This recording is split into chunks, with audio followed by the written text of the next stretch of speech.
Krishna Vivekananda Sevashram, Rammohan Avenue, Durgapur আয়োজনে রয়েছেন। প্রথমেই প্রণাম জানাই ভগবান শ্রী শ্রী রামকৃষ্ণদেব, শ্রী শ্রী মা এবং স্বামীজির পাদপদ্মে। এতদুপলক্ষে আজ শ্রী শ্রী রামকৃষ্ণদেবের চরণে প্রণাম জানিয়ে ক্ষিতীশ কলেজ অফ মিউজিক পরিবেশিত গীতিয়ালেখ্য যুগবতার শ্রীরামকৃষ্ণ গ্রন্থনায় শ্রীমতী কুমকুম চৌধুরী, ভাষ্য পাঠে সূর্য মাইতি, কিবোর্ডে শ্রী হীরালাল ধীবর, তবলা সঙ্গতে শ্রী সুব্রত বিশ্বাস, পারকাশনে শ্রী মন্টু প্রামাণিক, সঙ্গীত পরিবেশনে শ্রীমতী ঝর্ণা দাশগুপ্ত, মীরা ভট্টাচার্য, সবিতা লাল, ভারতী দাস, কেকা চক্রবর্তী, চন্দনা পাণ্ডে, রিয়া পাণ্ডে, মৌসুমী চ্যাটার্জি, স্নিগ্ধা কাঞ্জিলাল এবং কুমকুম চৌধুরী। সমগ্র অনুষ্ঠান পরিচালনা এবং ভাবনায় বেতার ও দূরদর্শন শিল্পী এবং দুর্গাপুর এবং দুর্গাপুরের বাইরের প্রসিদ্ধ সঙ্গীত শিক্ষক শ্রী অলোকনাথ চৌধুরী মহাশয়। শুরু করছি আমাদের এখনকার গীতি আলেখ্য যুগবতার শ্রীরামকৃষ্ণ।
প্রত্যেক অবতার পুরুষগণ যখন এই ধরাধামে অবতীর্ণ হয় তখন তারা তার একটা পূর্বাভাস দিয়ে আসেন। পিতা ক্ষুদিরাম চট্টোপাধ্যায় গয়াধামে গিয়েছেন তীর্থ করতে। একদিন গভীর নিশীথে স্বপ্নাদেশে শুনলেন নবদুর্বাদল শ্যাম ও জ্যোতিখণ্ডিত তনু এক স্নিগ্ধ পুরুষের দৈববাণী, তোমার পুত্র হয়ে তোমার বাড়িতে জন্ম নেব, সেবা নেব। চমকে উঠলেন ক্ষুদিরাম, করুণ কণ্ঠে বললেন, ওগো আমি যে গরিব, আমার সাধ্য কি আমি তোমার সেবা করি? আবার সেই মধুর অমৃতপানি ঘোষিত হলো, ভয় নেই তোমার, যা জুটবে আমি তাই খাব। আমি চাই না কোনো উপাচার, আমি চাই শুধু ভক্তি। এদিকে আবার দিব্য অনুভূতি হল জননী চন্দ্রমণি দেবীরও। একদিন যোগীদের শিব মন্দিরের সামনে দাঁড়িয়ে চন্দ্রমণি অকস্মাৎ শিবলিঙ্গ হতে নির্গত একটা দিব্য জ্যোতি প্রবল বেগে প্রবেশ করল তাঁর দেহে। জ্যোতির স্পর্শে অচৈতন্য হলেন তিনি। গয়া থেকে ফিরে ক্ষুদিরাম সব শুনে বললেন, চিন্তা কি তোমার? গয়া বিষ্ণু গদাধর এসেছেন আমাদের ঘরে। 1242 সালের 6ই ফাল্গুন বুধবার শুক্লা দ্বিতীয়া তিথিতে অবতীর্ণ হলেন তিনি। আস্থা বলে যিশু, কারাগারে শ্রীকৃষ্ণ, আর ঢেকিসালে গদাধর।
কালক্রমে বড় হতে থাকলো বালক গদাধর।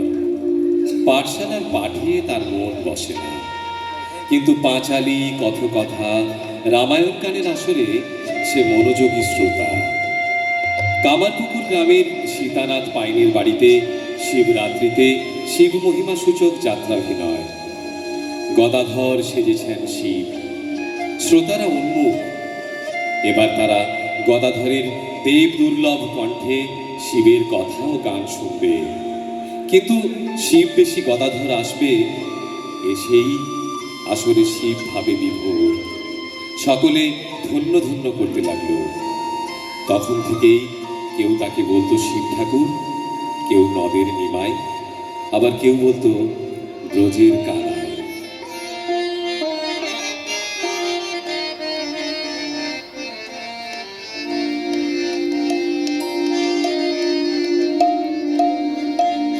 আজি কামার পুকুর গ্রামের মাঝে হাসি খালে নাচে রে আজি কামার পুকুর গ্রামের মাঝে হাসি খালে নাচে খেলে সজল ও তার মুখে মধু বলে শুধু কালী কালী কালী মায়, তার মুখে মধু বলে শুধু কালী কালী কালী মা। হাসি কাঁদে নাচে খেলে সজল প্রতিমা। আজি কামার পুকুর গ্রামের মাঝে হাসি কাঁদে নাচে খেলে সজল প্রতিমা।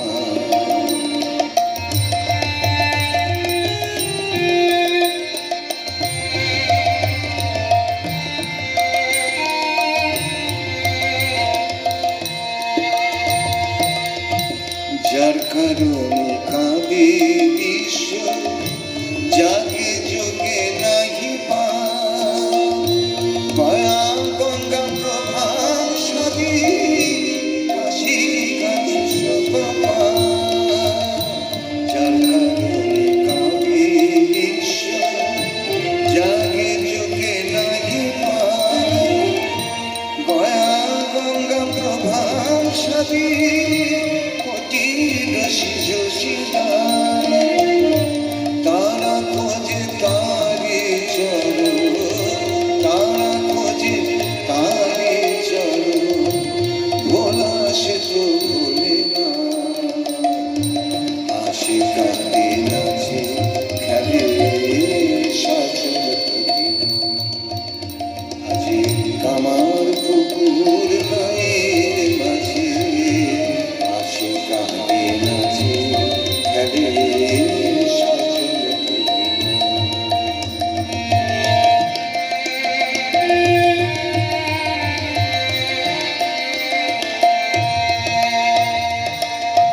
কখনো বা সাজে কালী কালা নব ঘন শ্যাম, নব ভাবে সাজে গোরা একই দেব কৃষ্ণ রাম।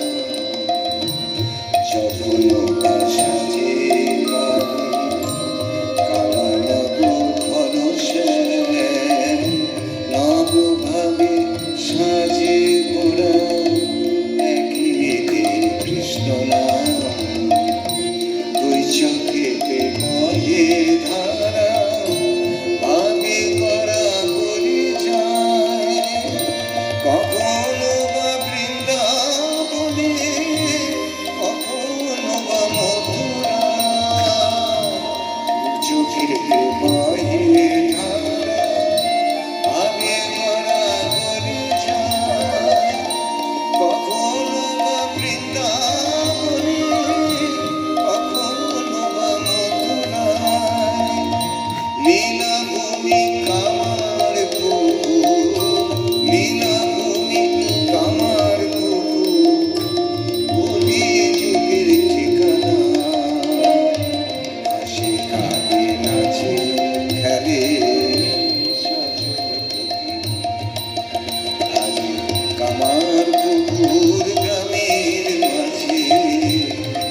বলে শুধু কালি কালি কালি মায়তানুখী মধু বলে শুধু কালি কালি কালি মা আসে কালি কালি সজল প্রতিমা আজ কামার পুকুর গ্রামের মাঝে আসে কালি নাচে খেলে সজল প্রতিমা।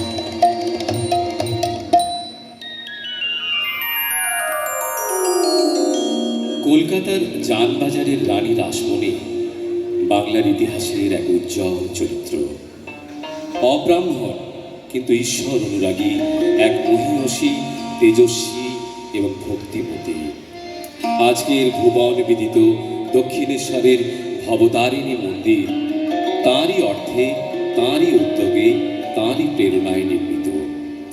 এই মন্দির প্রাঙ্গণে রচিত হয়েছে শ্রীরামকৃষ্ণ পরমহংসদেবের সাধন লীলার ইতিহাস।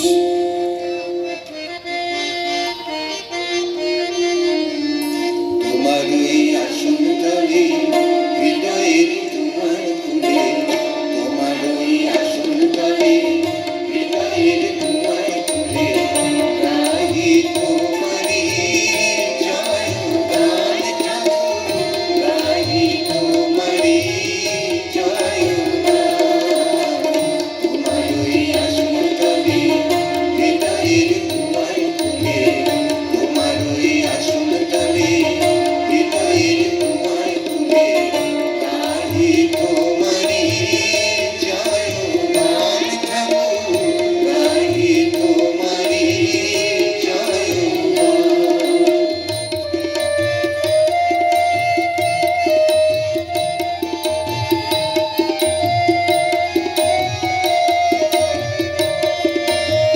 সর্বধর্ম সমন্বয়ে প্রেম ভক্তি বিতরিণী সর্বধর্ম সমন্বয়ে প্রেম ভক্তি বিতরিণী স্বাধীনী জগতের কল্যাণ ঠাকুর স্বাধীনী জগতের কল্যাণ গাহি তোমারি জয় গান ঠাকুর গাহি তোমারি জয় গান তোমার ওই আসন তলে হৃদয়ের তোমার খুলে তোমার ওই আসন তলে হৃদয়ের তোমার খুলে গাহি তোমারি জয় গান ঠাকুর গাহি তোমারি জয় গান।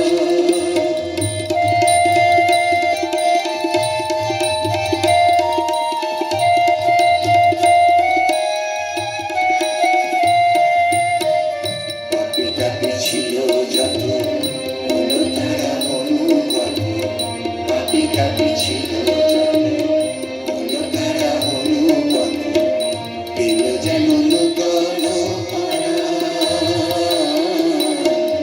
পেল যেন নূতন পরাণ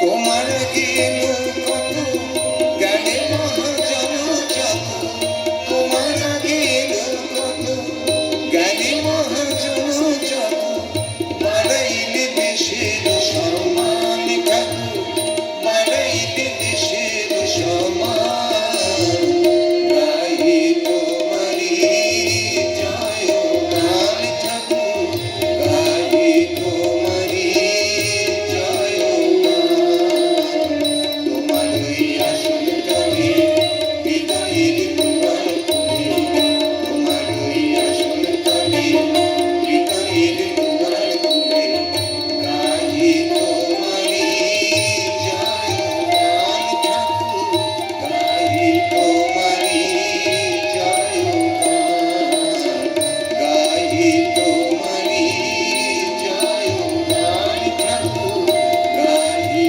তোমারি জয় গান।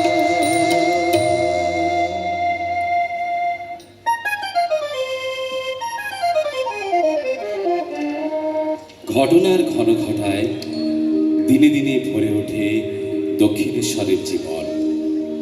ভবতারিণী মন্দিরে চলে নিত্য পূজা, আরতি, স্তব, আরাধনা। মাতৃপূজার ভার পড়েছে গদাধরের উপর। গদাধর আপনাতে আপনি মগন, দিবারাত্র অহর্নিশ ঈশ্বর ভাবে বিভোর। মাঝে মধ্যে তার অবস্থা হয় উন্মাদ প্রায়। ভাব বিভোরে গদাধর মায়ের কাছে সম্পূর্ণ সমর্পণ করলেন নিজেকে। বললেন, মা গো, আমার যা কিছু সব তোর। আমার ভালো মন্দ, সুখ দুঃখ, কান্না হাসি সব তোর। আমার আমিও তুই। আমি মন্তর জানি নে, তন্তর জানি নে, শুধু জানি তোর নাম মা। তুই রামপ্রসাদকে দেখা দিয়েছিস, কমলাকান্তকে দেখা দিয়েছিস। আমাকেও একটিবার দেখা দে মা, একটিবার দেখা দে। আমি মন্ত্র তন্ত্র কিছুই জানি নে মা, শুধু যা জেনেছি সেটুক হলো তোরে ডাকার মতো ডাকতে যদি পারি, তোরে ডাকার মতো ডাকতে যদি পারি, তবে আসবে রে তোর এমন সাধনে। আমি মন্ত্র তন্ত্র কিছুই জানি নে মা।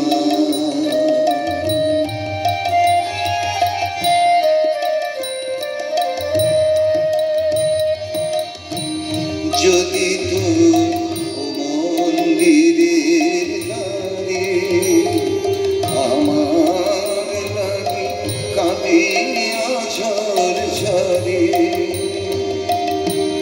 যদি তোর ও মন্দিরের দ্বারে তোমার লাগে কাঁদিয়া ঝড় ঝরে, যদি নয়ন হতে লুপ্ত ভুবন হয়, সেই সে অশ্রুতে তবু আমার কাছে আসবি নে তোর এমন সাধনে।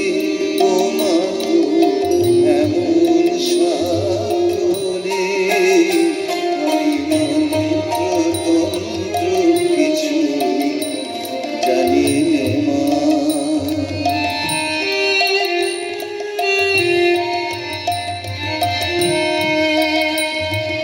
জানি আমার অনেক আছে গো, তবু মা গো তোমায় ভালোবাসি। আমি নয়ন মুদে দেখতে সদাই পাই তোমারই ওই ভুবন মোহন হাসি। আমি যা করি মা সবই তোমার কাজ, আমার বলতে লাগে না। যদি সকল ছেড়ে ঠাঁই চেয়েছি চরণ তলাতে, তবে চিরদিনে রইবে দূরে এমন সাধনে। ও মা তোর এমন সাধনে। আমি মন্ত্র তন্ত্র কিছুই জানি নে মা, শুধু যা জেনেছি সেটুক হলো তোরে ডাকার মতো ডাকতে যদি পারি, তোরে ডাকার মতো ডাকতে যদি পারি, তবে আসবি রে তোর এমন সাধনে। আমি মন্ত্র তন্ত্র কিছুই জানি নে মা।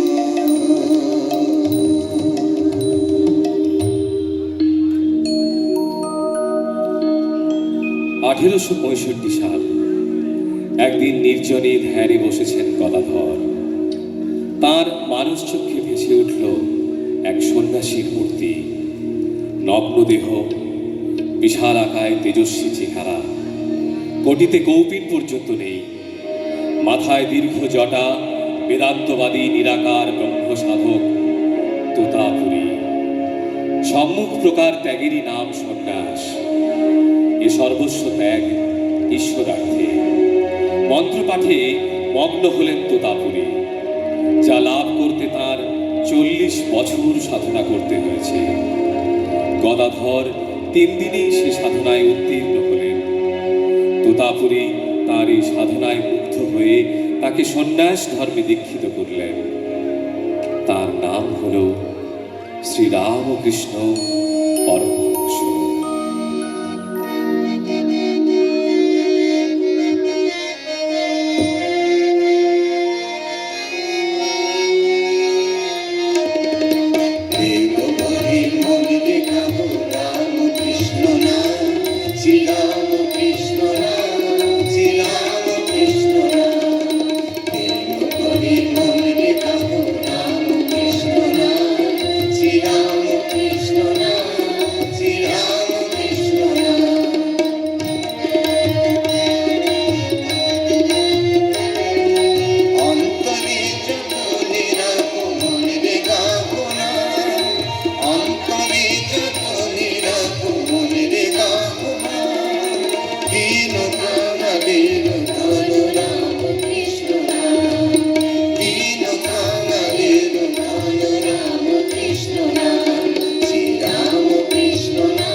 সাধন পর্বে একসময় সকলে মনে করতে লাগলো গদাধরের বোধহয় মাথা খারাপ হয়ে গেছে। দিন রাত শুধু মা মা আর মা। দেরিতে হলেও খবরটা পৌঁছল পত্নী সারদার কানে। জয়রামবাটির মুখুজ্জি পরিবারের মেয়ে সারদা। চঞ্চল হয়ে উঠল তার হৃদয়। তিনি ব্যাকুল হয়ে ছুটে এলেন দক্ষিণেশ্বরে। বেশি দূরে নয় ওই দেখো যে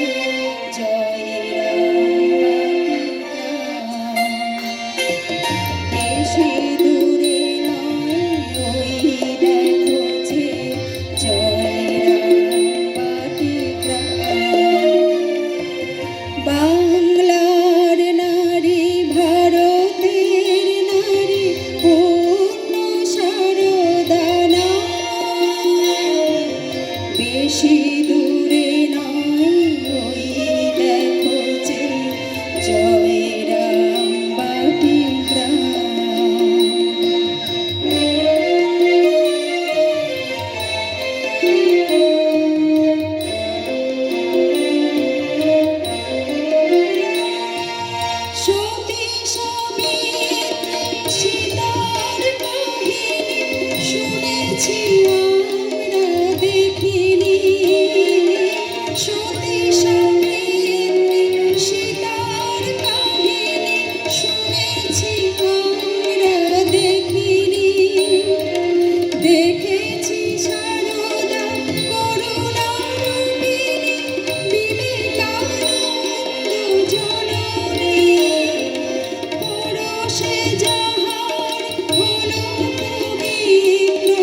সারদা একদিন ঠাকুরকে বললেন, আমাকে তোমার কি বলে মনে হয়?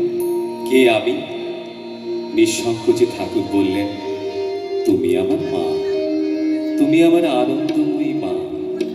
যে মা মন্দিরে আছে, যিনি এই দেহের জন্ম দিয়েছেন আর সম্প্রতি আমার সেবা করছেন, সেই মাই তুমি। 1280 সাল, ফলহারিণী কালী পূজার রাত। গোপনে মন্দিরে নয়, গৃহমন্দিরের ঘরে সারদা এসে বসলেন পিঁড়িতে। সামনে মাতৃপূজার সমস্ত উপাচার। রামকৃষ্ণ নিজের হাতে আলতা পরিয়ে দিলেন সারদার পায়ে, সিঁদুর লেপে দিলেন কপালে, মাথায়। সারদার তখন অর্ধবাহ্য দশা। শুরু হলো পূজা, শুরু হলো মাতৃবন্দনা, ষোড়শ উপাচারে ষোড়শীর পূজা।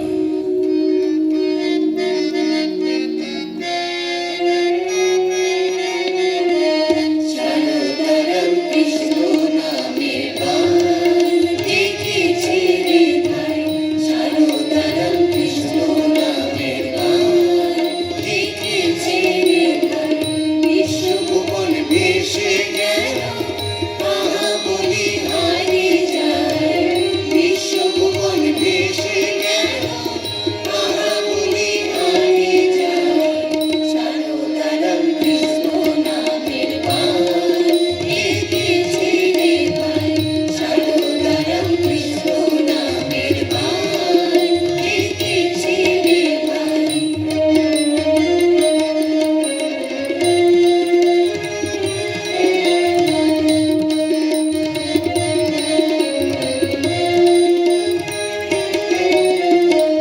যুগের হাওয়া লাগলো পালে, জীবন তরিতে না ভুলে। যুগের হাওয়া লাগলো পালে, জীবন তরিতে না ভুলে। সারদারাম কৃষ্ণ বলে ভেসে খেলে চলে যায়, সারদারাম কৃষ্ণ বলে ভেসে খেলে চলে যায়। মা মা মা বলে মায়ের কোলে চলে যায়, মা মা মা বলে মায়ের কোলে চলে যায়। সারদারাম কৃষ্ণ নামের গান দেখেছি রে ভাই, সারদারাম কৃষ্ণ নামের গান দেখেছি রে ভাই। বিশ্বভুবন ভেসে গেল তাহা বলি হারিয়ে যায়, বিশ্বভুবন ভেসে গেল তাহা বলি হারিয়ে যায়। সারদারাম কৃষ্ণ নামের গান দেখেছি রে ভাই, সারদারাম কৃষ্ণ নামের গান দেখেছি রে ভাই, সারদারাম কৃষ্ণ নামের গান দেখেছি রে ভাই।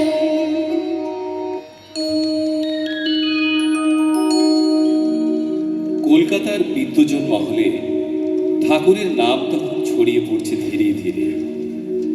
অথচ অনিবার্য ধারায় একের পর এক মহাজ্ঞানী বরেণ্য মানুষজন এসে দাঁড়াচ্ছেন এই অদ্ভুত নিরক্ষর গ্রাম্য মানুষটির পদপ্রান্তে। এক সন্ধ্যায় ঠাকুর গেছেন কলকাতায়। তার পূর্ণ সান্নিধ্যের আশায় কলকাতার সিমলা অঞ্চলের ধনী গৃহস্থ সুরেন মিত্র মহাশয়ের বাড়িতে বহু দর্শনার্থী সমাগম। সেখানেই ঠাকুরের সাথে নরেনের প্রথম সাক্ষাৎ। আর নরেনের গান শুনে ঠাকুর যারপন্নায় মুগ্ধ হলেন।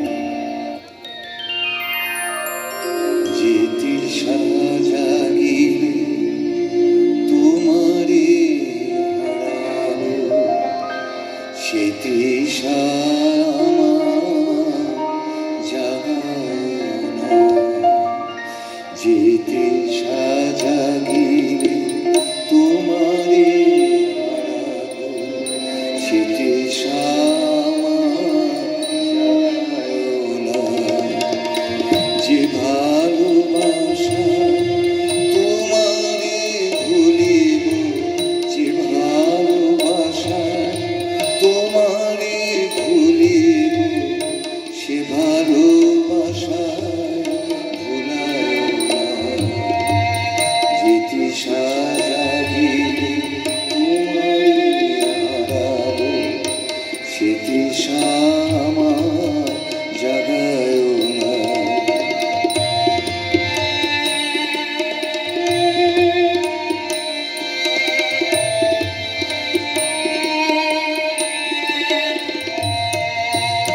যে জ্ঞানের দিন তোমারই লুকায় সে জ্ঞানের দিন জানায় না যে জ্ঞানের দিন তোমারই লুকায় সে জ্ঞানের দিন জানায় না যে যাতনা পেলে তোমারই লোভিব সে যাতনা ধরিও না যে যাতনা পেলে তোমারই লোভিব সে যাতনা ধরিও না যে তৃষায় আমার তোমা ছাড়া করে সে নেশা আমার জাগায় না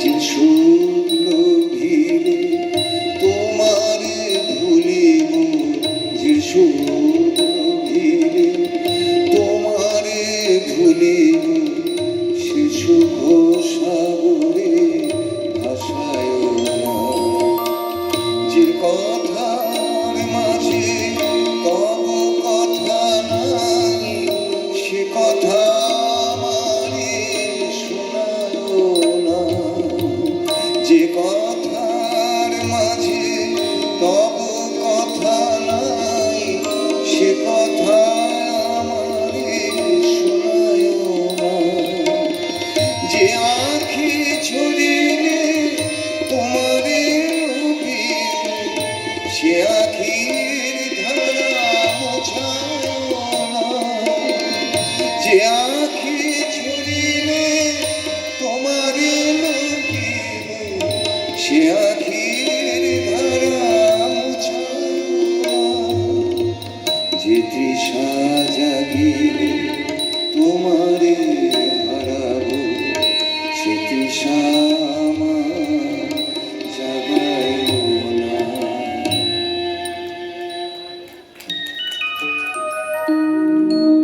শিমলির নরেন ভবিষ্যতের ইতিহাসে যিনি উদ্ভাসিত হবেন বীর সন্ন্যাসী স্বামী বিবেকানন্দ রূপে। তিনি তখন যুবক, সংসারের নানা দুঃসহ দুর্বিপাকে জর্জরিত, অথচ জ্ঞানী স্থিতপ্রজ্ঞ, তবু জাগতিক নানা সমস্যায় আক্রান্ত। দক্ষিণেশ্বরের সেই আশ্চর্য সহজ সরল মানুষটি তাকে যেন টানছে। কি এক অনিবার্য টানে নরেন গিয়ে হাজির হন দক্ষিণেশ্বরে।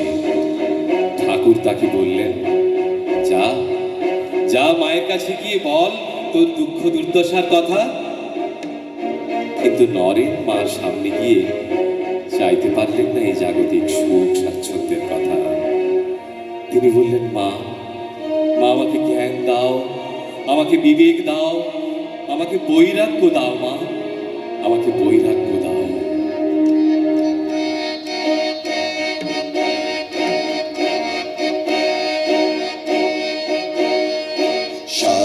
সপ্তঋষির এক ঋষি অরূপ তোমার মূরতি গভীর জ্ঞানী মগ্ন আছো প্রণাম রঘুবি সন্ন্যাসী সপ্তঋষি ঋষি অরূপ তোমার মূরতি গভীর জ্ঞানী মগ্ন আছো প্রণাম রঘুবি সন্ন্যাসী সপ্তঋষি ঋষি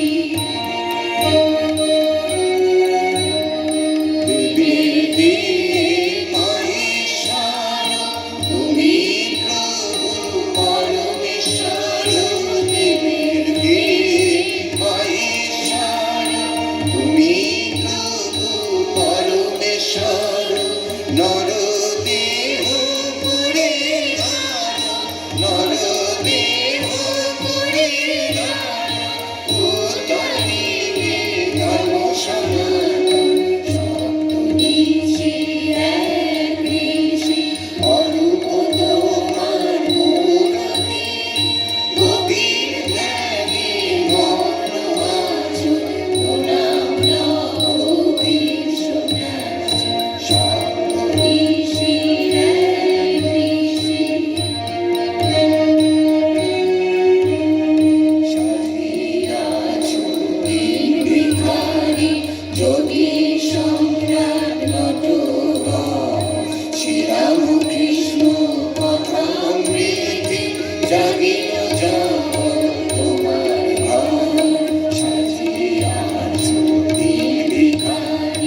জীবে প্রেম করে যে জন, জীবে প্রেম করে যে জন, সেই জন সে দিয়েছে ঈশ্বর।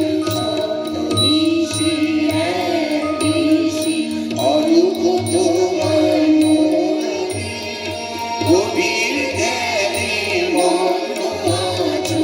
প্রণাম লহ সন্ন্যাসী সপ্তঋষির এক ঋষি, অরূপ তোমার মূরতি, গভীর ধ্যানে মগ্ন আছো।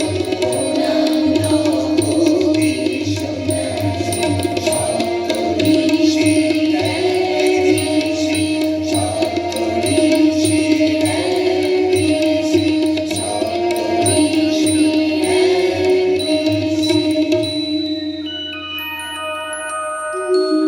একদিন ঠাকুর গিয়ে হাজির হলেন মহর্ষি দেবেন্দ্রনাথ ঠাকুরের ব্রাহ্ম সমাজে, সঙ্গে হৃদয়। দেবেন্দ্রনাথের সঙ্গে আগেই পরিচয় হয়েছে শ্রীরামকৃষ্ণের। দেবেন্দ্রনাথ মুগ্ধ হয়েছেন ঠাকুরের দিব্য ভাবে আর তার সহজ কথাবার্তায়। নামি দামি কত মানুষ এসে পড়লেন রামকৃষ্ণের স্নেহ ছায়াতলে। জ্ঞানী মূর্খ, কীর্তনিয়া, বাউল, সাধক, খ্যাপা, কত মানুষের আগমন। একদিন এলেন সাধক বিজয়কৃষ্ণ গোস্বামী, শান্তিপুরীর অদ্বৈতাচার্যের বংশধর, আশৈশব ধর্মপ্রাণ। দেখা হলো একের সঙ্গে অন্যের, প্রাণের সঙ্গে প্রাণের। কথাও হলো, সেসব আজ ইতিহাস। আমি যদি রাম কৃষ্ণ নাম, যদি রাম কৃষ্ণ নাম, গুরু ভজি রে, গুরু ভজি রে। আমি যদি রাম কৃষ্ণ নাম, যদি রাম কৃষ্ণ নাম, গুরু ভজি রে, গুরু ভজি রে। চরণতা হৃদে রাখি, চরণতা হৃদে রাখি, বিপদ